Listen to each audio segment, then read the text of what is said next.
what choices are made for either the use of materials or lines or coloring that allow you to feel that your voice is being expressed in that way? So they're actually painted on found panels. So this panel, as you can see from the back, has a great deal of sort of like paint already on it. And I found this panel, someone had like treated it with some kind of like dip marbling. And I just like painted directly on top of it.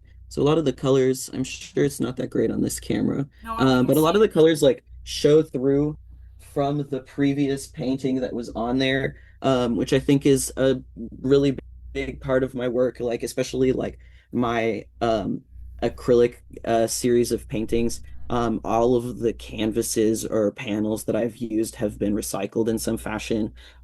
Nature is a really big theme in especially a lot of my other work. I really like putting like the trans body and the portraits, folks just like interacting with plants and nature. I'm a herbalist.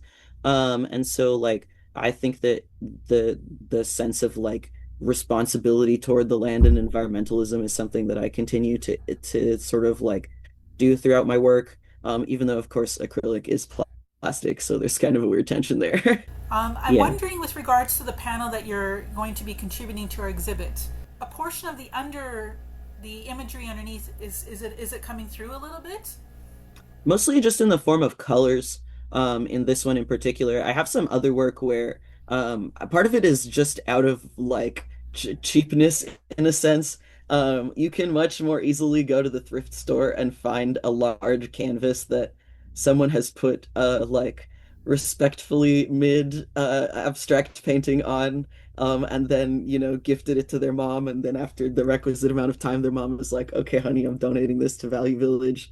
It's so much cheaper than a unpainted canvas. So I do have some paintings, not particularly this one, where like most of the background actually is a found canvas.